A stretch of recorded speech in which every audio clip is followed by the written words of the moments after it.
Hey, Juice, the only thing better than looking clean is looking clean on your own time. No doubt about it, Big Seth, and that's why I always call my man Ara at A&T Dry Cleaners anytime I need my clothes laundered or dry cleaned. Tell him exactly why you call Ara. Because A&T offers free pickup and delivery at your home or office, so you never have the inconvenience of trying to find time to take your dry cleaning somewhere. They bring it to you. That's exactly right, Juice. You can walk into their Fort Lauderdale location, but A&T serves Miami-Dade, Broward, and the Southern Palm Beaches with their convenient pickup and delivery services, which also include alterations, shoe repair, and more. And A&T is family-owned company, and they've been in business since 1980. 1980? Yeah, and you know what? That means customer service is their priority. So call Ara today at 954-610-9383. That's his personal cell we're giving you. Or you can visit drycleanertoyou.com to start making your life and your dry cleaning a lot easier. And make sure you tell them that the Fish Tank sent you, because Ara, my man, is giving our listeners 50% off your first order. How much? 50. Half, Seth. Half. And 25% off any dry cleaning services after that. A&T Dry Cleaning, the official dry cleaners of the Fish Tank. You're now diving into the Fish Tank. Dive up in that fish tank. Who that? Sitting down with Seth Living, OJ, Juice Man, ooh, and this is strictly for them true fans, dog fans. Number one, of course, y'all. This ain't no ordinary sports talk. Dive up in that fish tank. Welcome back to the Fish Tank. Seth Levitt, OJ McDuffie, Juice. We are in Studio B here at the Fish Tank, that I like to call the Echo Chamber. Right. But it's a super week here. I know that we're not going to air this before the Super Bowl takes place, but, you know, there's no reason we can't go behind the curtain a little bit. But we are breaking ground here in the Fish Tank. Our first ever female guest. Oh, I didn't know that. First female diving in the tank. I'm sure you'll take me to task for that. But, you know, who better than you to trailblaze for us? Joy Taylor dives in the tank. That's fine. I'm actually fine. I'm fine with being first. That's right. I hear that. Now you can fight for female equality as long as you get to be. As long as I'm not the last, I'm fine with being the first. You won't be the last. Yeah, we need to do better, but we are honored to have you here. It's kind of crazy. Last time you were probably in this office, I was signing your paychecks. Yeah, probably. And this was not, we were not part of this part of the building. No, your brother was collecting a check for a rent check from somebody here now, but Yeah. This is now amazing programmatic space for the foundation and occasionally a great backdrop for the Fish Tank. It looks great in here. Thank you. Well, I think we look better as a whole. Oh, right? man, we just upgraded our show, man. We just upgraded the show, player. Yeah, it hasn't been the best looking cast of characters that we've had in the guest list. We're going to have some guys mad at us. Yeah, well, you know. We're talking about us, just us ourselves. Well, I will speak only for myself. Yeah, that's for sure. Well, listen, if somebody is feeling a way about it, then there's probably a reason. Guys in their feelings now. They should know better. Beauty's on the inside. Wow. Wow, that's really special. That's why Joy is here. That's really special from you, Joy. So listen, we're gonna jump right into this and just attack the obvious connection to the Dolphins, right? It's the Joy Burger, right? Oh, yeah, that's where we can start. We start with the Joy Burger. Start with the Joy. How many people in Dolphins history, Juice, have a burger named after them, and particularly one that was sold at the stadium? Yeah, I still don't know how I pulled that off. So how the Joy Burger came to be was before all of the stadium renovations happened that, of course, now led to the Super Bowl being here in Miami. We all know what the stadium has gone through, and it didn't have the best concessions. And in today's, climate of, people spending money on entertainment, you want to go somewhere where you're going to eat good, and concessions at stadiums have become a big thing, especially, localizing it, and, we know how it goes. So anyway, we all remember how the concessions were at this. Expensive. I remember that part. I imagine they're still they were terrible. They were not good. They were not good. And we had... Press box food was good. That was really my only context. We didn't experience that. The rest of us got chicken fingers. Chicken fingers. Some of them were cold sometimes. Yeah. So, so we had Tom Garfinkel, president of the Dolphins, on the Zaslow and Joy show, and he was talking about some of the renovations that are going to be happening at the stadium. And I just asked him, as I, am known to do, speak my mind, which sometimes gets me in trouble, but, it's working for the most part, it's worked out for me. So anyway, I was like, are you going to do something about the, trash food that you have? Because I like to eat, and I like to eat at the stadium, and we were there for 4 hours, so I got to partake. And, do you have any ideas? You guys doing anything fun? And he was like, "What do you have any ideas?" And I was like, you could just do a Joy Burger. I'm obviously joking. And he was like, "Yes, have your people call my people." Yeah. And then afterwards, I followed up right away. You'd be surprised what following up can get you out if you're listening. Just follow up on that suggestion. Sometimes people throw stuff out there, they don't really mean it, but if you send them an email and they're like, oh, I was kind of joking about that, but I guess I'll do it. And then you never know what's going to happen. So they gave me a burger. I sent my ingredients. And for those of us who haven't experienced the Joy Burger, do you remember what? So it was lettuce, pico de gallo, spicy, like sour creamish She's into sauce. spicy, man. Yeah. And avocado and cheese, obviously. And they went for it. Yeah. What did the Joy Burger retail at? What did it cost? I didn't get. I'm sure it didn't do. I'm sure it wasn't the bestseller because it was. No, only, no, it was but I mean, only what at, did it like, cost? it was very expensive. It's stadium food. I think it was like $14 or something. $14 Did you get a Joy cut? Anything Anything from No, that? I don't need anything. I'm good. I mean, like Don Shula, I think has a burger, right? There's a Shula burger, and you have your own steakhouse. You should have it, and you're Those are Don expensive Shula too. Right. Yeah. Well, right. Yeah, expensive. Well, coach it's fancy. needs to do it. It is fancy. Does anybody else have a burger? No. Don Shula and Joy Taylor. No. I don't know. And then there was a song that went with it too because it was only at like 2 Are you gonna bless us? concessions. I mean, it was like I can't do it as well as they did it. They had a whole beat and stuff. It was like, step up, get the new Joy Burger. Step up, get the new Joy Burger. Something like that. Who could resist? Right. Gotta have that, man. It was a good experience. Is it gone? Is it no longer at the No, stadium? it's no longer there. Yeah.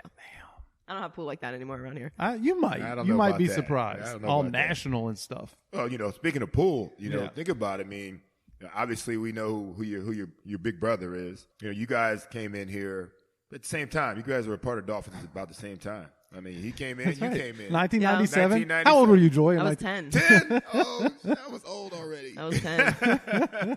Yep. We had JT on. He talked about his draft day experience when he's getting drafted by the Dolphins. That was his perspective. What was your perspective when you got on draft day? So we were in Pittsburgh in the house that I grew up in, which was not a large space. And we had, I don't know, it probably was like maybe 75 people, but for that house might as well have been 400. people. But it was like come and go. Like people were outside, people were in the backyard.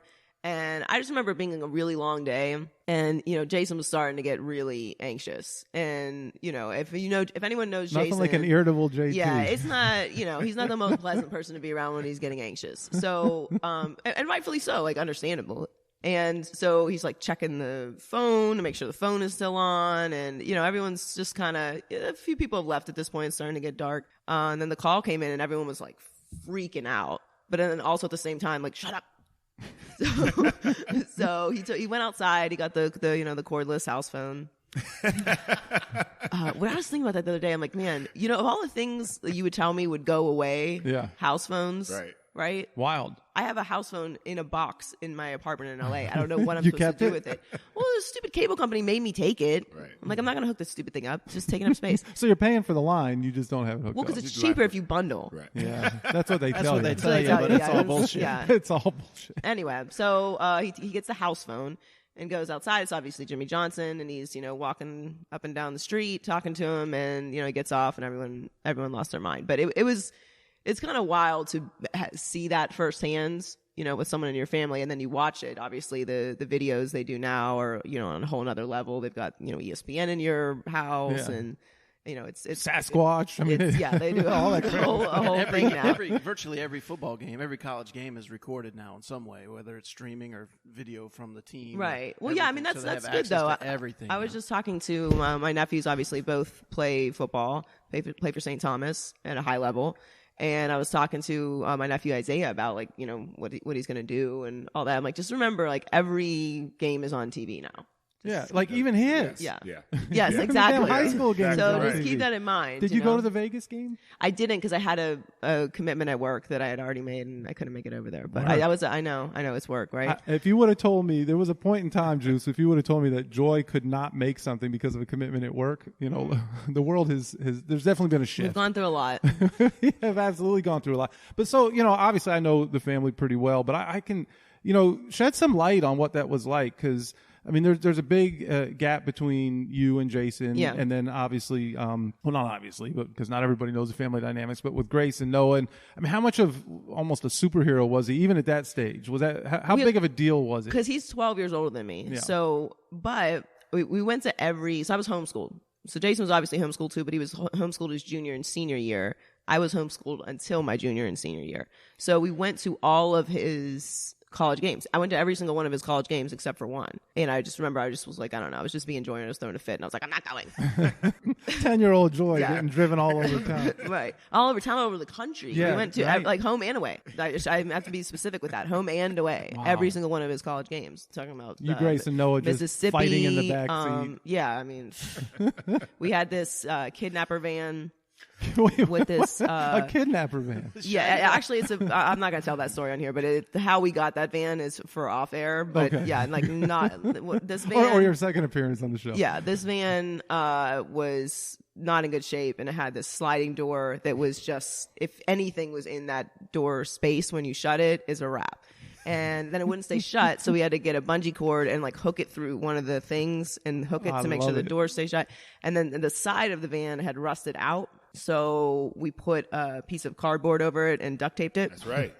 You know, and then the bench in the back was actually not a bench; it was a bed. You remember those? They used to flip down into a bed. Oh, it was a kidnapper van. Yeah, so it would flip down to a bed. Shaggin' wagon. Yeah, Something. except for the bed never flipped back up. So the back of the van was literally just like a big bed, and then the three of us, like me, my younger brother and sister, each a year apart, would just ride all over the country to see Jason's games. Did you guys fight for who got the best spot on the bed? I mean, we fought about everything. Yeah. Fighting forever. Always fighting. I feel uncomfortable if we're not arguing. That It's sounds weird. about right. But anyway, so he's a lot older than me, so he was always at school and wasn't necessarily like in the house with me. Obviously, he got drafted when I was 10 and then came to Florida. But so he's kind of like, and now we're brother and sister. But growing up and up for a long time, he was kind of like a father/brother situation. And I don't have a relationship with my father either, so that's a different dynamic as well. But now that, you know, I'm an old person, we're You're not old yet. well, I'm old enough. I mean, you just had a birthday recently. Yeah, I'm 33. So yeah, I am. I'm in my mid 30s. That's like, I can say I'm old. if You're I an want to adult. know.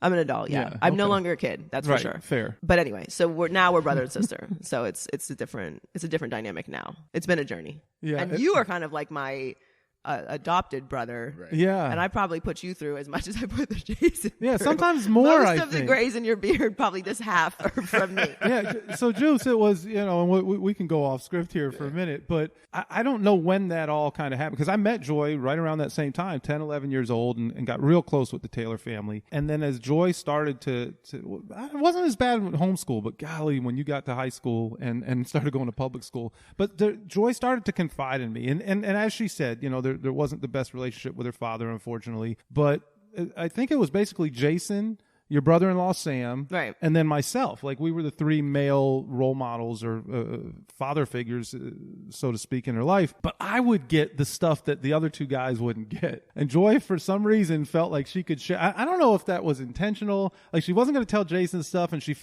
would tell me things that she knew I kind of couldn't tell JT. But if, God forbid, JT found out that I knew, then I'd be in some serious trouble. It was a little bit of an awkward position. Yeah, I'm sorry about that. But, you know, look, it's hard, you know, when you don't have an actual father to talk to. And yes, Jason and I have gone through our ebb and flows, you know, because he's a human too. You know, he's got his own stuff going on. He can't be solely responsible for me and my craziness. And I am very crazy. So I got to assume some of that responsibility. Yeah, I mean, well, right. Okay, so you Mary Ann, I'm trying to think, because that's like, how old was I then at that point? Because you didn't have a family and all these responsibilities. Right. Like, you're just a single guy, so of course I can dump everything on you. No, but I mean, the reality is, like, whether it was first boyfriends, whether it was, you know, when you took the job at Hooters. Well, don't tell Jason, but I'm working. Okay, cool. That's great. You got a job. He'll be proud. No, I'm working at Hooters. Wait a minute. Why did you just tell me that? In all fairness, my mother suggested that I work there. So yeah, but she wasn't telling him. No, we did not. We chose to leave that out. Did he ever find out? So, like, he did, and then he called me. Did you know Joy is working at fucking Hooters? Yeah. I mean, yeah. I'm not sure how long. Yeah. He got over it. Right. Eventually. So Joy, you guys moved down right away after Jason got drafted? The whole No, family? so we stayed in Pittsburgh. We never moved down. We were always in Pittsburgh. We would just come down and visit, and obviously come to games and see him and stuff. But I moved down for school in 2006, 2007. That was an adventure. Yeah. Well, you went to Daytona. Right. So I did a year in Pennsylvania. I ran track on scholarship, and then People don't know that Joy was an athlete. Yeah, and because I very quickly decided, like, college sports are a lot of work. So I have a lot of respect for college athletes because I was not down for that. I also wasn't good enough to be dedicated to it anymore. I played sports all through high school. I mean, was running track since I was a kid, really, like a baby. And I was just burnt out. And I just wanted to have a college experience, which I definitely got. But I wasn't going to do that if I was going to stay there. And also, it's cold. Like, I'm not going to go. I'm not getting up at 6 o'clock in the morning and trudging through snow. Like, for what? And I'm not going to the Olympics. So anyway, I have all these excuses for why I quit. But I quit. And it ended up being the right decision because I never would have wound up at Barry.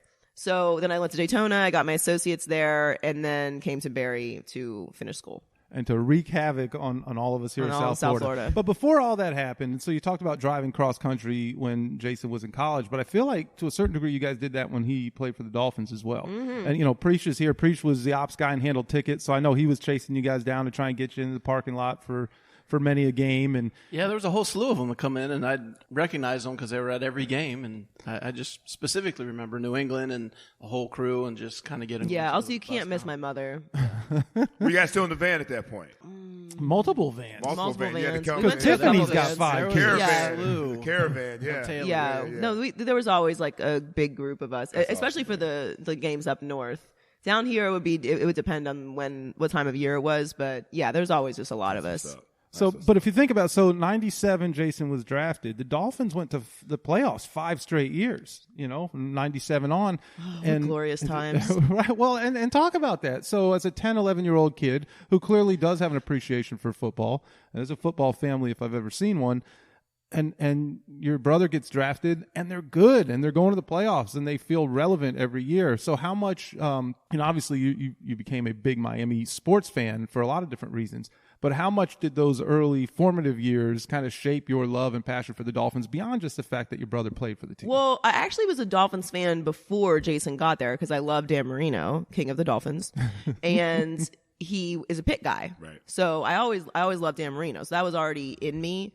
But yeah, I mean, if you grow up seeing sports, like as you're talking about, like, trying to find your way back after the games, get into the parking lot to see your brother, like you get, it's ingrained in like what you are. So even now, like it's a blessing for my job because I think I personally see professional sports from a different perspective. I'm always being accused of being, pro player. I'm like, well, yeah, like there's a reason for not that. A part of this from from Pee Wee to the Hall of Fame that I haven't seen on an intimate level, which is obviously a huge blessing and a privilege. But yeah, I mean it's a part of who I am now, having watched that, and it's why I get very upset when the Dolphins aren't good. Right. So you've been upset for quite some time. I've run through a lot. Yeah, we all have. We all have, Joy. But I'm very optimistic. I like Brian Flores a lot. Tell us why. Well, I mean, now we get the professional broadcaster right. Yeah. here. Right. We're going to shift from sister to professional because I was as I should be. I was very skeptical of what the plan was, and I don't like tanking. I like fish tank, but I don't like tanking. Thank you very much. I don't believe in it. First of all, players don't tank, and neither do coaches, because just as every time I go on the air, I'm auditioning for whatever's next. Same thing for sports. Like nobody goes out there and puts out bad tape. Players don't care about what the owner's At least not agenda intentionally. is. No, that's what I'm saying. Like if you play to your talent, but you're not going out there like, oh well, I guess we're tanking for a draft pick, so I should not try and go after the ball. It's just that's not. That's crazy. It doesn't. Yeah. It fundamentally is insane that anyone thinks that happens. It does not happen. And then they're mad that it doesn't happen. Right. Now, you might mail it in at the end of the year. It's like the last 2 games. You're just ready for vacation. You're not making the playoffs. Quitting does happen. Quitting happens. Yeah. But as far as like intentionally tanking a player, and coaches are not going to do that. Right. So I really didn't know what to expect from this year. And I felt like even though in the long run, obviously, we didn't get as high of a draft pick as was intended with the quote unquote tank, they played hard. They did. And won some big games. Obviously ended the New England Patriots dynasty. I don't want to hear anything about Tennessee. The whole dynasty is over. It's over for sure. Tom Brady's leaving. We'll get to that later. But yeah, but like I liked the way that they played. I felt like they had a lot of energy and a lot of character.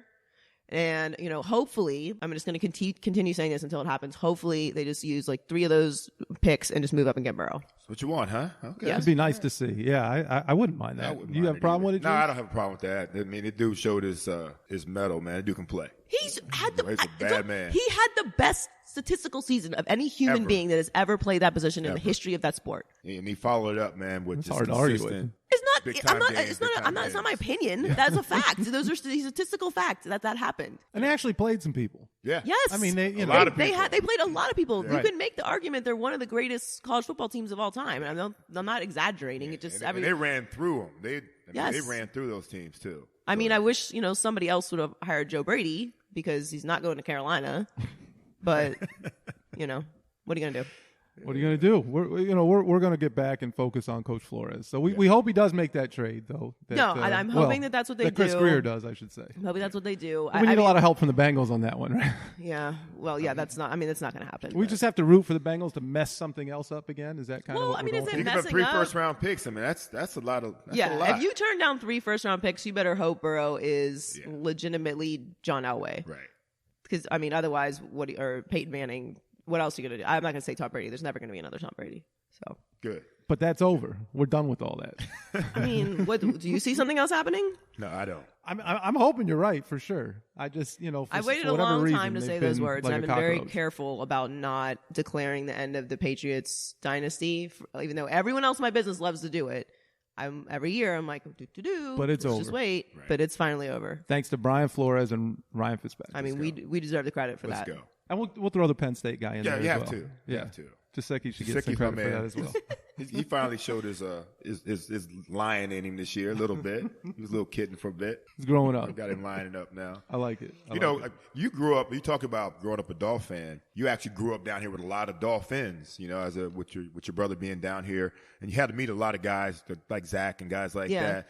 Some of those guys. I mean, who are some of the guys that you got to meet that that left an impression that you kind of enjoyed? I know Dan, you said is your favorite player, which is a good thing because he's a lot of people's favorite. He's one of my favorites as well. But any other guys that that we don't know about that were like really cool guys that play with your brother or didn't play with your brother that that you became a fan of as well? I mean, just like on a personal level, like Ronnie Brown, obviously. We were just talking about RB before you got here. Just one of the nicest human beings ever. He's one of the best guys ever. Ronnie Brown for sure. Channing Crowder, obviously. Gotta love Channing. They were rolling together at that time, weren't they? They were. Yeah, rolling together. yes, yeah. Could not be more different. Ronnie came on this show and tried to say that they're very similar personalities, and we were like, Ronnie. Who? Ronnie's tried to say Ronnie that he and and who? Channing were very similar personalities. In like what regard? I don't know. He They just were felt that Aqua they Orange. I think that's vibe. Like they both have feet? I guess that's all it took. No. Vonnie Holiday was a Good great man. dude. I mean, obviously got to meet Junior Seau, who was my all-time favorite That was a big deal for player you. growing up. Yeah, I actually saw that picture. I need to post that for Throwback Thursday sometime. So when Junior came, I was flipping out because he was my absolute favorite. And I never get starstruck. And I'm like, oh my God, that's Junior Seau. Could I say hi? And then I start crying. So in the picture, I'm like, my eyes are all red. We need that picture. I have it. So I have it somewhere. It's probably in my phone somewhere. But yeah, meeting Junior Seau was crazy, obviously. And there's a lot of guys that Jason's played with that are great people and been great to my family too. So with that in mind, and again, 10, 11 years old when he gets drafted, and he played a long ass time. Yeah. And so with every year that he got older, you got older. And at some point, it shifted. The narrative shifted, Juice, from, hey, there's JT's little sister to, damn, that's JT's little sister? Yeah, And that became kind of, a little awkward. problematic It was and awkward at yeah. times. I think you know where I'm going with this. It got particularly awkward with one. I won't bring up the name, but there was a guy who was in the locker room with your brother. And there was a little drama that ensued. Yeah, so what you're saying is accurate, and because I grew up with during Jason's career basically, and I was always very much told to like stay away from the guys, which was totally fine with me. Whatever, like it's my brother, I'm not going to disrespect him, obviously. And I'm in college here, and this is in the MySpace days. So for anyone who doesn't know what I'm talking about, I had a MySpace, of course. And I got this message from this guy, who I'm not going to say who he is, but he's a Dolphins player. And I look at it and I'm like, that's not a real account. And in MySpace days, you didn't have like verified accounts. So, like, Check marks. Everybody had a burner account, right? Everyone had a burner account. And then also like the only way to find out if it was really like their official page or their like official fan page was by how many people were like friends with them and stuff. So he had kind of like a moderate amount. So it was like just enough that like I don't think it's fake. And then I thought it through. I'm like, nobody's making a fake page for this dude. Right. I know who he is. That's the key thing, right? Right. Like, I know who he is. Like, nobody's going through that much trouble. Like, Zach or Jason, like, maybe there's going to be fake pages. Like, no, you're not. No. So I look at the message, and it's, like, really short, like, something like, cute pictures or whatever. What are you studying? So I just, like, write back one word, just broadcasting. That's it. And then I show it to Jason's ex-wife. And she's like, you got to tell Jason. I'm like, yeah, I'm going to, but I just like, what do you think about it? And she's like, you got to tell Jason. So Jason comes home from practice, and I tell him. He was like, no, like I was at practice or something, and he saw you at the game the other day and said something to me and Ronnie. And Ronnie and I were having a conversation about you, and he came over and was like, oh, are you talking about that girl in the parking lot? Which is weird anyway. But he's like, no, like, she's not for you. Like, that's my sister. Don't talk to her, which is all you should have to say ever. Right. So you would think. So anyway, so that he sent that message after that conversation happened. So now Jay's hot because he's already had this conversation with him. It wasn't like he didn't know it was me.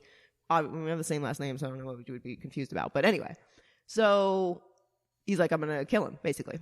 And the next day at practice, he went up and had a conversation with him. He was like, why would you think my sister wouldn't tell me that you contacted her? I thought I told you don't talk to my sister. And his response was, I don't know what you're so mad for. There's mad bitches on MySpace.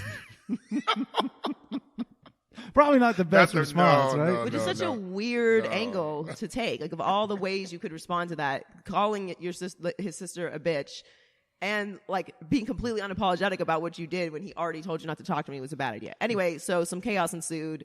Some people were thrown in lockers, and it had to be broken up. But broken up, or like Joy, look at what are you trying to do to our locker room, Joy? What are you trying to do to our locker room? I'm dividing the locker room. But it was not. No. It was not that kind of situation at all. But it's a funny story to me, mainly, and I'm sorry for the listeners, but we can't tell you who it is. Yeah, It was funny for all the other guys who were there, too, after.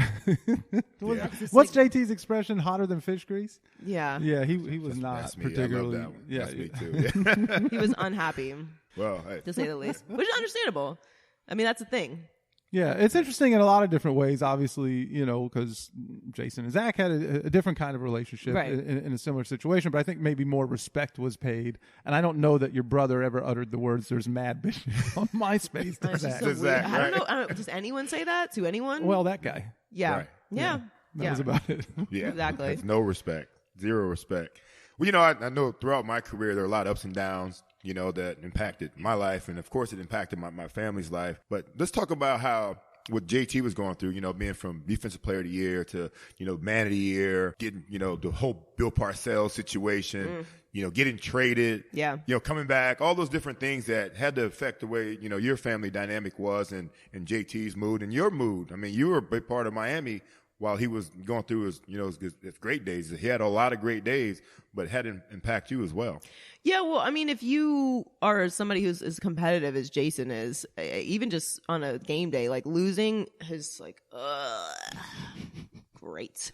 Like, it's so much more dramatic. Losing anything, right? Yeah. I mean, losing anything is bad, but well, you happen to be sitting across from a guy who is probably about as competitive as your brother. Yeah, well, I think JT kicked a basketball about 3 yards down. After a foul call didn't get in a pickup game. Yes, right. So weekly. So after games, if it was a loss, like everyone's gonna have a bad day. That's just how it goes, and it's just because the stakes are that high that and. I don't know because I haven't had the experience with anyone else, obviously. But after a professional game, I'm assuming most guys are not pleasant. But Jason is on another level because he really cares that much, and it's not just like he cares about winning and losing. Like, he understands the impact it has on like fans, and if this continues, coaches are going to be fired. And like, he thinks on a macro level, so he puts all this extra stuff on himself, especially being a leader of the team. So losing is obviously a lot, but then you're dealing with obviously the situation in Washington, going to the Redskins, which was like a weird year. He got really sick that year too because he had the leg contusion. That's right. Remember? And so he really almost like died. Right. Yeah, almost had his leg amputated. Yeah, it was and like then there was staph infection. Yeah, it was crazy. And all that nonsense. It was just all bad. And then coming back to Miami, and then the situation with the Jets, which actually happened here in the office. So Jason was wanting to stay and finish his career with the Dolphins in Miami, and that was not an option for whatever reason with this current regime that was there. I think progress stopper was the reason. They did not want JT to stop the progress of Koamisi. Really? I think that's what it came down to. Are you kidding me? No, Koa? I mean, Koa, great guy, right? You know, a wonderful person. But so they drafted Koamisi, and they didn't want JT to be a progress stopper. Is that the official story? That's what I read. Oh, okay. Well, I don't know. From my living through that, that's interesting that that's the angle on it now. That was the public, yeah. Right. Well, so I don't know if that was, that had to be the Jets one. That had to be that one. Yeah. Because the Washington one was straight up Parcells and dancing and ego and what did he call him? Twinkle toes. Yeah, all that stuff. And at that time he didn't have his hearing aids up when JT came and visited him and all that. Yeah. Oh, so. Lord. Anyway, Parcells I'm not a big fan on this show. No. We don't talk about him in the best light. No. Anyway, so he obviously wanted to keep playing, and the Dolphins didn't have space for him. So the Jets did, and that obviously being in South Florida is a huge thing, which, we've lived our lives up until that point. What was it? 13 years at that point? Hating the Jets. Right. I mean, what was it? The Monday Night Miracle? Like, it's just, Miracle at the I was Meadowlands, there. That's we don't like the Jets. And neither do South Florida fans, understandably. And he was very vocal about his disdain from the Jets and their fans. And the Jets fans were very vocal about not liking him. So he's going to announce that he's going to the Jets. So he set up a press. Well, I did not. Seth set up a press conference here. Joy was working for the foundation at the time. Yeah, working is a loose term. But I was humanly, like my body was here. here. She'd sit at that front desk with the lights off. I don't like the, I need natural light. Doesn't it feel so much better in here with the natural light? It's nice. See? Thank you, OJ. So anyway. Blinds over there. Jason will come in and yell at me every time. It's hard to work with family. From his perspective, not from mine. Word. Anyway, he had the press conference here. It was like Joe Rose and a bunch of like local reporters in the conference room here at the foundation, and Jason had to go in there, and it was awful, really, because it's not that he wanted to keep playing, obviously, but he just didn't want to disappoint anybody. And sometimes in life, you just have to make a decision that you're going to make yourself happy and do what's best for you and do what's best for your family and stop trying to make everybody happy. Because the reality is you're never going to make everyone happy. So screw him, my opinion. Right. But he's not really built like that entirely, especially when it comes to fans and people that have supported him. It was very conflicting for him. So he went to the press conference, which was brutal. And it shouldn't have been. Like, this is, to me, like, that's professional sports. If I'm an electrician and the current company does not want to continue employing me, I'm going to go work for another electrical company, right? Yeah, I mean, I guess so. But, it's like that guy who was, Can You Hear Me Now? And now he's with Sprint. Like, that was probably a big transition. Yeah, I mean, I thought it was funny, but, like, it didn't bother me. I'm like, okay, dude does awesome cell phone commercials. And he had a very long non-compete, and I'm sure he was compensated well for it. Right. But the difference is, and similar to that situation, the difference is, obviously, no crowd of a couple 100,000 people are showing up with the electrician's name on the back of their jerseys. Burning their jersey, right. Screaming and hollering when he sets up a nice, perfect, pole for the next, electrical unit. Like, that's just not how it works, right? So there's a reason why it's different. I get it, but it's just loyalty doesn't actually exist in any profession. No. So from any level of it. On any level. But it's a business. Yep. We just have to pitch loyalty for fans. I understand. So anyway, he does the press conference and he comes into his office and he is like just distraught. And I went in, it was just me and him in the office, and I don't know if he knows I'm telling the story. Oh, well. He'll be okay. Yeah, he was really upset. And he was beside himself. It was an emotional experiance for him, for sure. And I was like, look, it's going to be fine. Like, literally everything is going to be fine. I know I'm like your crazy little sister that's causing problems all the time, but it's going to be okay. Like, you're going to go to New York and have a great experience. They want you there. You're not wanted here currently. It's fine. Everyone's going to forgive you. Trust me, I get forgiven all the time. And everything's going to be fine. Like, I know it sucks. Believe me, I feel it too. And then we were getting like calls to the foundation office from Dolphins fans, like traitor, and they'll hang up. Yeah. We held it here. So dialing it back just a little bit, Juice. When, Gary had JT, we've talked at length about Gary Richard's disdain for Parcells and that whole nonsense. And Gary really did look at Jason like a son. And so he didn't want any of his players pushed around, but he definitely did not want someone who was that special to him pushed around by someone who he felt was being a bully. So they had their whole back and forth. And Gary had JT very excited about going to the Jets. They had just been in the AFC Championship 2 years in a row. Rex, big personality, and Gary had a great relationship with Rex, and so Jason really hit it off with Rex. And he kind of had bought in at that point. He was upset. He was disappointed. He was hurt by the Dolphins, but he had bought in. And I said, are we going to do something for the local press? Like, is the first time you speak after this going to be in Jets green, or are we going to say goodbye to Miami, so to speak? And all these people that covered you. And there was a lot of discussion going back and forth between me, Gary, and Jason. And I always tried to tread lightly when it came to Gary because he's a super agent and I'm just a little foundation guy. But I think someone called in to Le Batard and said something, because part of the deal was JT, the narrative was he was not wanted here. But somebody from the Dolphins leaked out that, or tried to leak, that Parcells offered Jason a contract. And it was over $1 million and whatever. And so basically trying to make him look bad so that they weren't the bad guys for letting Jason Taylor go a second time. And JT called me. He goes, they're talking about this. And he was so pissed. He's like, I never got a fucking contract offer. And Parcells midway through the season, because I guess Parcells tried to do what he did with Ricky and whatever. And, he doesn't want your agent involved, which should be some sort of violation, right? Is. Yeah, there is. Yeah, there is. And by the way, anyone who ever tells you don't use representation, just walk away from them. Walk away. Yeah, we don't need. So he comes up to him where Jason's eating breakfast, getting ready to go for a meeting, and they're trying to win a game the next week, and he says, "Hey, how about we're gonna, we'll pay you a little bit over this, but we don't need to get Gary involved. You and I can work it out." And JT said, "Let's talk about it at the end of the season. Like, now's not the time. I don't want to discuss my contract now. Let's focus on winning Sunday." And so then he never got an offer after that. So then all of a sudden, this mysterious, almost $2 million offer pops up on the Le Batard show, and JT's pissed. And do we call it? I said, "Dude, let's hold the press conference." Right? They're saying what they've got to say. People should hear from your mouth what the situation is. So I called Joy, and I'm like, "Joy, you're working late tonight," which she never liked to hear. So Joy and I, by the way, Joy is like literally, I'm telling you, my heart, like my little sister that I never grew up with. But there was a 2-year period where we had a rough time, and it was only when she worked here. Yeah. And before and after. I didn't work here for 2 years, but I was working here for probably a little under a year. Was it less than a year? Yeah, it felt like much longer. Felt like 6? Yeah, I'm not an office person. Like, it's not. I was going through a transitional phase of my life. Through a lot of different things. Through a lot of things. No, it was a year, but it was a rough one. I'm not an office person. I can't do it. I'm not built for it. I'm a very organized person, but only with stuff that I can be organized with, like paperwork, numbers. Not my thing. Like, my apartment looks like Dexter lives there.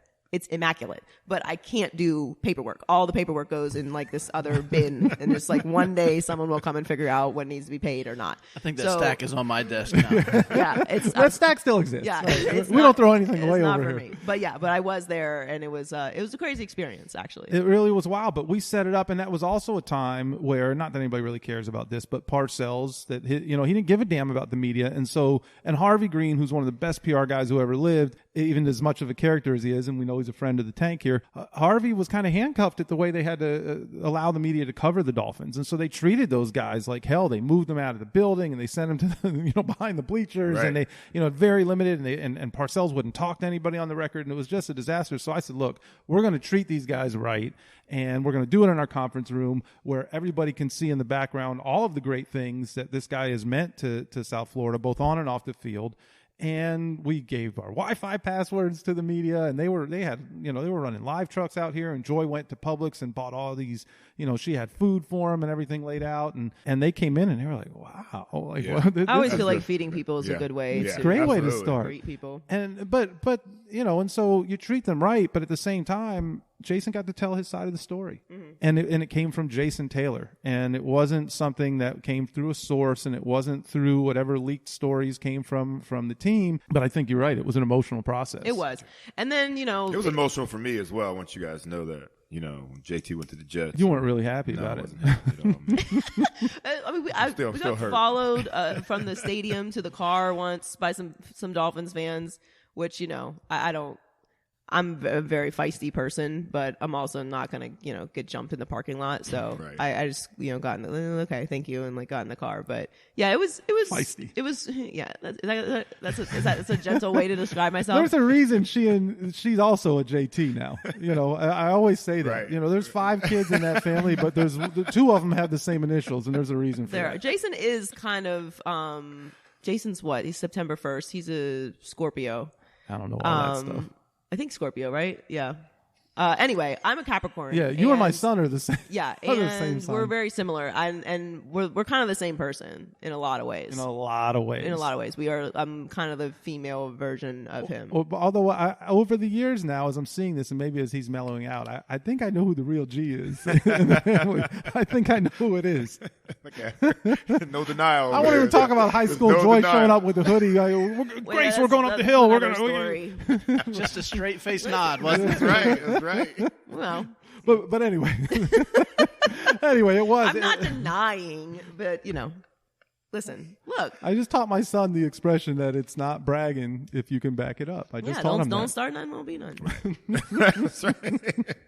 That's not Pittsburgh, a persona, man. Yeah. Pittsburgh. That's not a The persona. Berg in the house. So, oh man. Well, too listen, funny. we were raised by Georgia, so Yeah, actually, that's the real G. yeah. in If the you family. haven't met my mother, which you've met my mother many times, she will always leave an impression on you. I actually haven't even told her this story yet, but I was in New Orleans last weekend, 2 weekends ago for my birthday, and every time I go to New Orleans, I go to Arnaud's Jazz Bistro, which is this restaurant. It's very fancy. It's like very New Orleans style, but they have a jazz brunch, so they have a jazz trio that goes around to every table and plays jazz for you right there live. They sing right at your table. It's great. It's a real cultural experience. We took my nieces and myself took my mom to Mardi Gras because that was on her bucket list, which should tell you what kind of woman she is. She wanted to go to Mardi Gras, so we took her to Mardi Gras and we went to dinner there. And she started talking to the musicians, and an hour later, they're pulling up seats, talking to my mom. And one of the saxophone player, Jerry, I saw him there, and he remembered me, and he was asking about my mother. He was oh, how's Georgia? And then they all started talking about Georgia.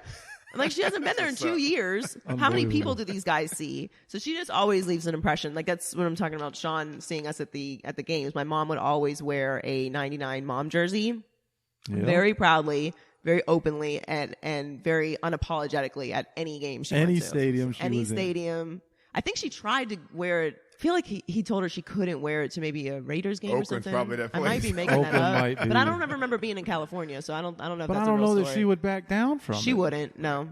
Yeah, she was something, man. But then, and this was what was great, kind of the two sides of Georgia Taylor, is that then post-game, I'd come find her. Sean would tell me where the Taylor family is, and I'd go find them, and she'd hand me 2 tins of cookies. That's what's up. Yep. She loves to bring food to does. people. 2 tins of cookies, one for JT, and then one for the teammates with a little bag for Seth in there. Yeah, she would always take care of me. And so I was making sure I was finding her. I wanted to take care of JT, but I want to get my damn cookies. She does make too. good cookies. She made great cookies. The new year means different things to each of us, but one thing that all of us can relate to is filing our taxes. That's why for the past 15 years, I've gone to my guy Rob at ARS & Associates for all of my personal and professional accounting needs, especially during tax season. Rob is professional, he's trustworthy, and if there's something that should be on my tax return, he makes sure it's there and does not get overlooked. In addition to personal accounting, the team at ARS handles corporate work, bookkeeping, payroll, and more. So call ARS & Associates now for a free consultation at 305-653-7350 or visit their website at arsaccounting.com. That's arsaccounting.com. And make sure you mention that the Fish Tank sent you to get 20% off the cost of preparing your tax return. Start saving now. So clearly we just talked about Joy working here, and as I said, just our personal relationship that really goes back years and years and years. But then there was a transition. So you said you were in a transitional phase. So Joy is very talented artistically, and I think that was part of the issue too when you were working here. Yeah. Not the fact that it is just an office job, you clearly, and since you've left here, have been unbelievable for the foundation, and you host many of our events, and when you were here local, you participate in so many of our events. So there's great passion for the foundation, clearly for her brother, the relationship that we have. I think it was working here, was tough, but also you were spending a lot of time in the art world and kind of pursuing that. But there was always this little part of Joy that was like, I did study broadcasting. Maybe I should. So she was doing some local media here and there, and kind of had to figure out what was right and what was wrong. But then you started to launch this media career that started out kind of as a fun thing, and now look at you. You're on the top sports talk radio show in the country. Yeah, so it was always what I wanted to do, and obviously I went to school for it. Yeah. Unfortunately, when I graduated, and people in the media will remember this, literally like within a month of me graduating, Clear Channel, who owns like half of media on Earth, fired half of their staff, like their entire staff. 50%. Yeah. And as I'm graduating. So anytime Not good for chasing a job. No. And anytime any big change happens like that in the industry, all other companies are like freeze everything. Like until we figure out what's happening, no more hiring. So there was no hiring happening at the company I was working for. At the time I was interning for DJ Laz at Power 96. Right. So if you weren't already an employee doing whatever, you just were not getting a job. So then that kind of launched me into this, You and Big Al were interns together, right? Yes, yeah. Big Al's still there. He is still there. Yeah, And I was DJs actually all of down our there. events. I was down at the Citadel where Power 96 is and the Ticket and QAM now all in the same building. Craziness. Down there with Zaz and Amber on Friday. The great building now. And I saw a lot of the same people I started with. But anyway, so it kind of launched me into this whole space. It was personally very conflicting space, but that's why that happened. So I had like a year and a half space after college where I was doing like freelance stuff and like wasn't fully into my space. And then I came and talked to Seth and was like, let's like figure something out. And I started at QAM, which was where I had my first internship with Joe Rose in the morning. Man, how did I do that? I have no idea. I was in school full time at Barry and then working 2 jobs. And then I also did the internship with Joe in the morning and also managed to go out in South Beach every single night. Every night.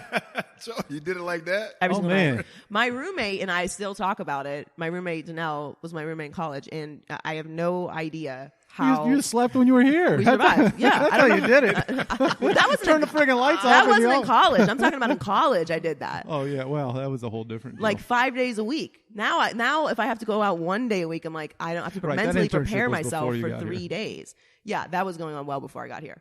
But somebody's right down the street. I don't have to pay for anything. So anyway, yeah. And then, so QAM, obviously I already had relationships there, which I always tell people who are getting into the media business, internships are super important. Absolutely. And not just getting an internship, like do well at your internship, leave an impression, and make sure that people know how you work. And when I am in a space where I appreciate my job, I do work very hard. And I know I'm one of the more hardworking people in the business because I obsess over what I do because I have to, because I don't have a choice. Like I'm the first woman on your podcast. That's right. Absolutely. Right. Well, there were a couple, but we had to turn them away because I was like, no. Joy's got. We're going to get her in here No, from I'm LA joking, at some but like point. I'm now in a space where I have a responsibility to do well.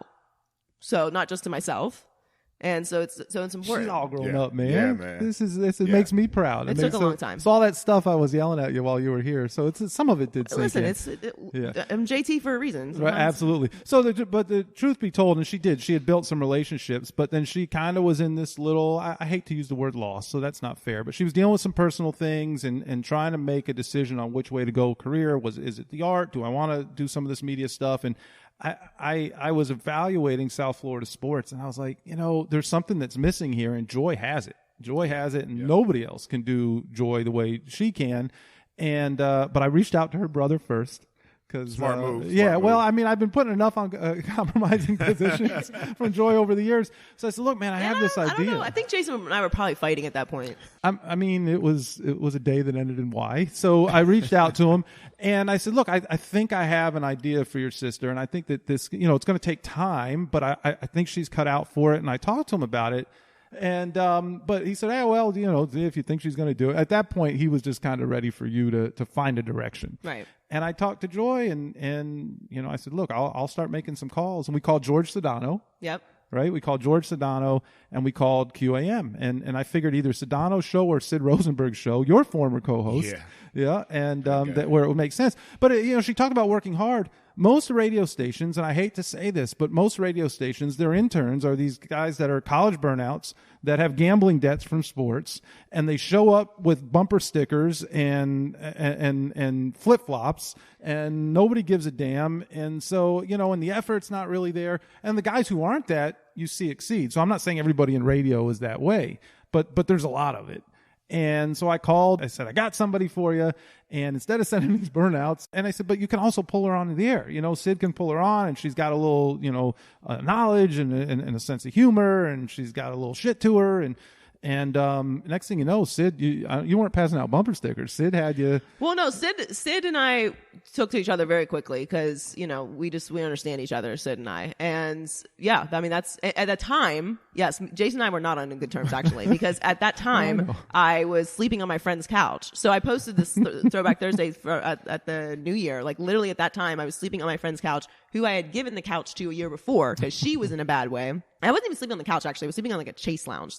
Someone else was sleeping on the couch. So I had like $200 in my name for and not working in South Florida is not gonna cut it. And yeah, that's when then I was like, okay, like we're gonna get back on track here. Like right. we got off of it a little bit, so a lot has happened. And yeah, I mean, but again, that's why it's so important when you are somewhere to make an impression, because otherwise, people are just making calls on my behalf and they don't know who I am. Why would I ever be back there? Right. Yeah, for sure. And I think, look, I think even if you had, we probably could have talked our way into getting you in there. And I like to joke and take a little credit for Joy's career here. But the reality is once that happened, that call was made and they gave her a shot, everything that's happened since, she has worked her ass off and earned, and not just, I almost feel like a lot of times it happens to Zach too. We talk so much about how hard he works and how hard he prepares that we lose sight of what a great athlete he was and how good of a football player he was. It wasn't just his hard work and preparation that just made him that much better. You're really good at what you do. Absolutely. You're really good at what you do. Well, I mean, I wasn't always good at it, but I also am aware that, like you said, when you get an opportunity, you have to be ready for it, right? Like people are always like, oh, like, I want to do this, I want to do that. I'm like, but if you get in there, what are you going to do? Do you know how to prepare? Do you know how, so not only going to school, but doing those years of producing and, coming in 6 o'clock in the morning every day, even though I didn't have to, because I'd already finished my internship with Laz and just asked if I could stay around. I knew how to produce. So like he had taught me that, Laz and Joe Rose. So yeah, you just have to over prepare and be ready. I mean, for this, like you guys have prep sheets, you don't need a prep show sheet. Anybody that we were trying, we were trying to look like it's off the dome, Joy. It's not though. Damn. Nothing is. Like I have notes all the time. People ask me like, why do you have notes on the show? I'm like, what? Why wouldn't you not? Why would I not have notes? Exactly right. Do you watch television? Right. Like so much stuff. You want to make sure you have, like you said, over prepare. It's very important. So yeah, I mean, yeah, I'm good, but I also work very hard because I don't have an option of not being good. Joy, let's talk a little bit about your transition. From the players being a pro player as you were with the guys to doing your South Florida work to what you're doing in LA. Talk about how that transition went, and how you have to talk about guys now, but I think you're still on the player side of most of your arguments. Well, I think in this business, it's always good to be authentic. And because if you start coming up with these contrived arguments, you're eventually going to, it's basically like lying. Like you're going to forget what you said. So, and people will call you out. Right. And, opinions can change. Obviously you get new information. Your opinion on something changes. Like that's just how life is. But in sports, people want you to have the same opinion all the time. For me, it's a couple things. Like one, I think that people tend to forget there's a human side, human element to sports. Like these are human beings we're talking about who literally do this for a living, have families and whatever. Obviously, I know that because I experienced it. But I kind of, me and Colin do this all the time. We'll be like, oh, like he's a nice guy. And then immediately I'm like, I don't have to say he's a nice guy. Like we're not talking about him on a personal level. If I am talking about you on a personal level, then I say like, well, he's also this. But we talk about men and women in the abstract, like they're movie characters or something and they're really real people. So I always try to remember, it's a little bit of a responsibility, I guess, or anxiety. Like this, you might run into this person, like whatever. Right. Like, you might run into them. You know what I mean? So just keep in mind that like how you're talking about somebody, like always keep it, on the field. That's why I don't like to say like, oh, Andy's a nice guy. Cause it's like, well, this guy might be great. Doesn't mean he's a bad guy. Like that really doesn't play a role in most of what we talk about. Now, obviously, because we're in a more woke society, we talk about a lot of, social issues, and politics is obviously a big part of everything we do now because, the obvious. Right. So, there's a lot of gray area. You know what I mean? But for me, I always just feel like just remembering like you're talking about humans is important to what you do. Because sometimes it gets lost in all of it. You know what I mean? Absolutely. And you just mentioned something else that I thought, even in your journey at FS1, when the Skip and Shannon show was launched and you were the, I guess, moderator, co-host, and moderator title. I know one of the things you told me that Skip was even like, he was excited for you to be there, but he thought for someone who had to talk on radio 4 hours a day, who actually has a real opinion, that job might get boring for you fast, and that was his concern. And you shared with me why you weren't overly concerned about that. But they started to give you more and more room to share that opinion. And I think a lot of times it did come to place when there were social issues to be discussed. Yeah, well, so we don't really get into a lot of social issues on the herd because it's a different show. So what Seth is talking about is that was a big concern for Skip because I had just done 3 years of sports radio, and sports talk radio is you talk a lot. I mean, me and Zaz did 4 hours every day. Like you're just talking, and that's hard to do. And transition from that to then being a moderator is a big jump. But for me, again, kind of like JT. Macro sense, this was a big opportunity, and the show's not about me, so I'm going to do whatever I can do to make the show better, but we're not changing the beats of the show. Like the beat is tee up, you guys argue back and forth, I'll jump in here, I'll jump in there, and like I'll be the best I can be in my moments, and like that's really what was important to me. And I think we did a great job, obviously. Absolutely. So really great job. Yeah, like we're like a family now, and it's a great show, and Jenny's doing an amazing job. But yeah, you kind of got to build it up. And there were some spaces there where it made sense for me to jump in because they do a lot of social issues. Yeah. Obviously, there was like some domestic violence situations that we discussed on the show, which is always a very testy area, and it's kind of awkward. That's for men to for talk two about. men For sure. to talk about, and then not get the and ignore woman's the opinion of a woman who's sitting in the middle. Yeah. Yeah. So I mean, Skip is very aware of that type of stuff. So he would always make it a point to talk to me about it first. Like, are you comfortable talking about this? We want you to talk first, or we want, you to end it, however you want to do it. So yeah, I would talk a lot about that stuff. I don't have to do that now. Not have to isn't the word, but we just don't do those stories on the herd. It's just that's not our show. So, but don't sometimes that doesn't. What happens, we always talk about sports being a microcosm of society. Right. Like sometimes those issues will be brought to the table because of something that a star player did, or a player on a roster, or a decision that has to be made. I mean, so those things kind of infiltrate even when that's not necessarily your area of focus. Yes, but it's more for our show. It's like we don't need to discuss that. It's more about like, okay, he's in trouble for this, so this is going to affect the team, of things. Like we don't want to get into the nuances of like what actually happened. Like for example, Antonio Brown. Obviously, it's a huge story, even locally. For sure. What's going on with him? But it's like, what more can you say at this point? Yeah. Like, what are we going to discuss? Like, nobody knows what's going on. I don't like speculating on whether someone's having a mental health issue or just being a bad person, because I don't know. You don't know. Yeah, but something's not right. Right. Whatever it is, there's the balance is off in the universe. Something is not right, but also like it's just a sad story at this point. For like, sure. It's well beyond football. We're not concerned about if he's going to get back on the field. Like Drew's out. You know what I mean? So it's like, it's for me. I don't always want to bang on somebody if I don't know what the situation is, regardless of any accusations that he's got going on. But that in and of itself is a take, right? Right, yeah, but there's different shows have different things. Gotcha. Like, for example, my podcast, I don't really get into social issues because I'm just doing a fun show. You know what I mean? So everything doesn't have to fit in every single space, if that makes sense. Makes a lot of sense. So I want to hit on that in a second, the podcast. But you mentioned Skip. Skip Bayless has a persona, a reputation, almost a caricature that he's built. But you have, from day one, spoken, at least in our one-on-one conversations, really highly about Skip and his preparation and his professionalism. I'd love to talk a little bit about some of these icons in the sports media world now that you're, I don't want to say going toe-to-toe with, because it's not like you're fighting with them, but that are your coworkers. So tell us a little bit about what people don't know about Skip Bayless. Skip's actually just a really sweet guy, and he gets it. So anybody who gets it knows what I mean when I say they get it. If you don't get it, then you don't get it. That's just what it is. Like, he understands not only the business, he cares about everyone that works on the show behind the scenes. He has a relationship with everybody. He's, as I said before, over prepared. His life is the show, like literally. And I'm very close with his wife, Ernestine.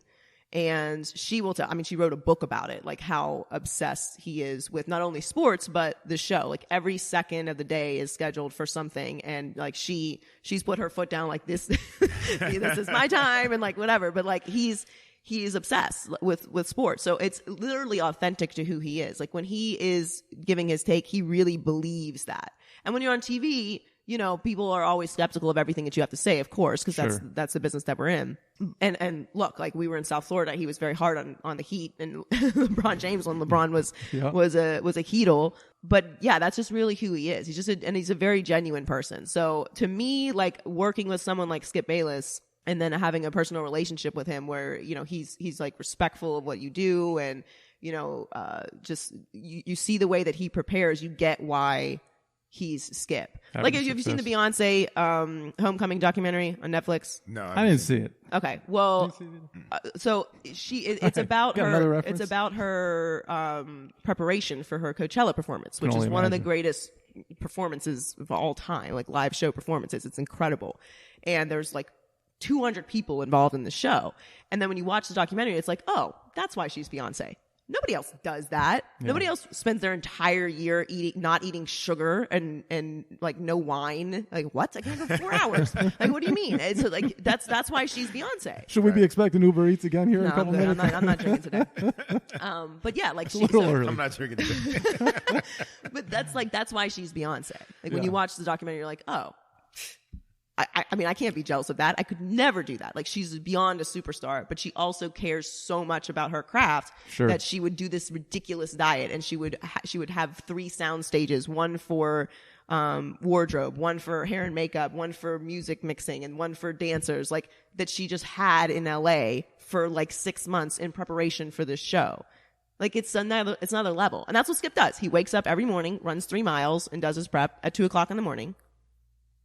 I'm not doing that. Right. You know, and I work hard, but like nuts. he's on another level. That's why that's why there's only one Skip So Bayless. Skip Bayless is the Beyonce of sports talk. Yeah, I think he would appreciate that too. Yeah. Yeah, and Colin is the same way. And Shannon is too. Like Shannon does the same. He doesn't get up at 2 a.m, but he's way the way commercial's prepped. funny because when they show Skip already in the studio waiting on set. That's really how it is. And Shannon's very serious about the show too. Like has his own producer as well, and like preps very hard for the show. And Colin does a whole 2-hour meeting before the 2.5-hour show he does. So it's like working with these guys shows you like you're prepping so much for a smaller amount of time so that you can be great in those moments. So and I've worked with, I mean, obviously locally, Joe Rose, DJ Laz, you know, I've worked with Sid, who's still, you know, working in New York, and Cilio.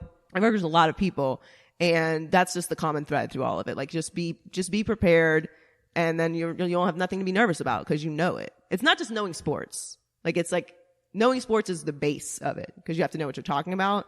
But there's so much. Like if you don't come in here prepared, you're just gonna make mouth noises, which people do. Make mouth noises. Yeah. I don't feel like there's a long career in mouth. At least not. No, it won't last. Not a successful career. Right.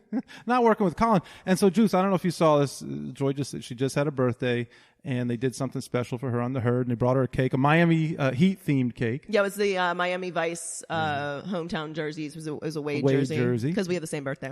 Yeah. Oh, really? Wade, I didn't realize Michelle Obama, Muhammad Ali, Betty White. Damn, and Joy Taylor. Greatness. And Joy Taylor. Wow. So that is greatness, and it's pretty awesome. But what stood out to me, I mean, that was cute, and that was all. I didn't know all that. But then Colin said that Joy was the best co-host that he's ever had. Well, I thought that was very nice of him to say. Yeah. I appreciated that. Yeah. But which you might find difficult to believe, I very much try to be low maintenance for people. Wait, what? Yeah. And Colin would tell you, I'm very low maintenance. I can't even imagine what these other cats were For like. my co-host, I'm very low maintenance. Okay, fair. For everyone else, I'm a lunatic. But right. that's the thing. Like, that's what it is. So I tell my producer she can't make any mistakes. And to her credit, she doesn't make mistakes. Like, it's, cause here's the thing. If anything happens and then it comes out from me, nobody knows that, you know, I got the wrong notes. Right. You know, and I shorted Aaron Rodgers 400 yards on his, career average. Like that, nobody knows that I got the wrong note, because who knows that off the top of their head? Of course not. That's prep. So it's all the little things. Like I'm like Steve Jobs. I was just talking about this last night. I like to park in the same parking spot. I wear sweatpants to work every day. I don't do any hair and makeup. Just come in, like, this is what you get every day. I eat the same thing for breakfast every day. I have the same, like, down to the minute, the same routine. What happened every single to day. you? I mean, I figured it out. It took me a while, but like that's what Makes it me is. really I want happy. to waste no brain energy on any single thing that is not the show. I love to hear it. So well, now you just said that, the show, but there's another show. And since this is a podcast, we can't let you out of here. And yeah. I know you got somewhere to be, but apologies to whoever that is that you're going to be a little late. But don't look at the watch. Don't. You'll panic. I don't want you to panic yet. Blame it on the Uber driver like you did to us this morning. It takes forever to get an Uber around here. It's Well, crazy. it's not L.A. or New York, Joy. Yeah. So, but the Maybe I'm Crazy podcast. Yeah. So you started that. I didn't even know what the hell a podcast was. How we fell into this is a whole other story. But I've watched and listened and see what you do, and not that we can replicate it, because I think you got your own special sauce there. But talk to us a little bit about the difference between what you do with Maybe I'm Crazy and how that came about, and what you're doing with the herd. Well, like I said, it's like every show is different. So every show has different beats. The podcast is kind of more. So I'm obviously not work directly with Dan Le Batard, but Dan Le Batard is a mentor of mine also. Not a bad one to have. No. And he's given me a lot of advice over my career, and he's been great for me also. And he does a show that I obviously listened to and, mirrored in a lot of ways for many years. But that to me, like, that's kind of my style of personality. It's like when I came to LA, I told him I want to be the Howard Stern of sports. And that's obviously very lofty, but like, yes, that's what I would like to do. So that's fine. Like, Howard is the king of media. So just like maybe Oprah, but She did tell me she was that her career goal was to be a media mogul who takes over the world. And she told me that, I don't know, a decade ago. Yeah. Yeah. So we're getting there. Baby steps. Yeah. I got a long way to go, but She also told me that when she really hits it big, she's going to hire me to be a PR person, because she's a total disaster. I am a disaster. And you have no idea. It's so much worse than you think. You're not prepared. You will have whatever. Yeah, I don't know. You're not gonna have a I might be beard. too old for it Yeah. at this point. Well, I'll make it worth your while. All right. Yeah. But anyway, the podcast. Yeah. Sorry. So it's just a little more loose. It's similar to this, it's kind of like, barbershop style. Like we're just kicking it. And I started out with my co-host, Brandon Newman, who's now moved on to Barstool Sports. I'm very happy for him. He's got hired as a talent there. And now I just do myself with my producers, Heller and T and Donnie. And it's just, we just kind of just keep it loose. So it's like, it's more fun. I try to we used to kind of get into social issues here and there, but for me, I just want to like give my sports opinion from an authentic place that is not constricted. And that's kind of what the podcast is for me at this point. I actually have something else coming up in a couple weeks, so I'll let you guys know outside the podcast. All right. So Busy, let us busy. know. Yeah, Good we stuff, can't Joy. wait. Try to stay busy. Maybe about a couple weeks, because maybe we could time this up. We'll talk. We'll talk off talk. air. Do they call it off air on a podcast? Yeah. So, well, listen, I know you got somewhere to be now, and I know you got a big week ahead of you. And by the time people hear this, Super Bowl will have passed. But you got a big week ahead of you. So good luck with everything this week. Thank I know. I can't even imagine booking that. Not that you are responsible for booking the show, I'm not other responsible than for your booking. brother. Good luck with that. Yeah. But wish you continued success. Thank I you. got to tell you, and I told you this the other day in a text, but everything I see on social media and watching and listening, could not be any more proud of you. Marianne and I love you to death. And Thank you. Love you guys too. Yeah, She's a we sweetheart, man. she is. Yeah, she absolutely is. Thanks for So, diving in, Joy. Oh, thanks for having me.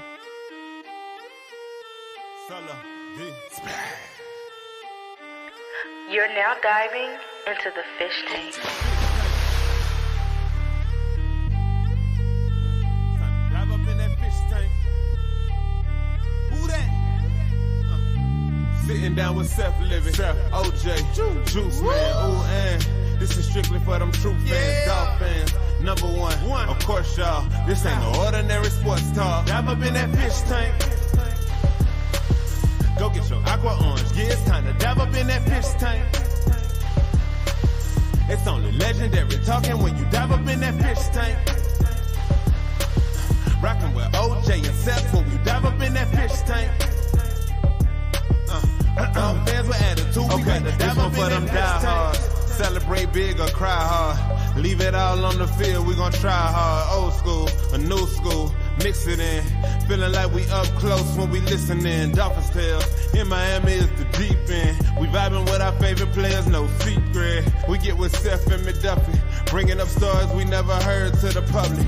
Bet we love it, Dolphins fans never budging. We loyal to the team, whether happy or we upset. We be like, what's next? Don't switch the subject, you know it's all about them fins. And if you ready for that water, time to dive in. Don't switch the subject, you know it's all about them fins. And if you down with Dolphins Nation, time to dive in. Don't switch the subject, you know it's all about them fins. You looking at that fish tank, it's time to dive in. That fish tank. Go get your aqua orange, yeah, it's time to dive up in that fish tank. It's only legendary talking when you dive up in that fish tank. Rockin' with OJ and Seth when you dive up in that fish tank.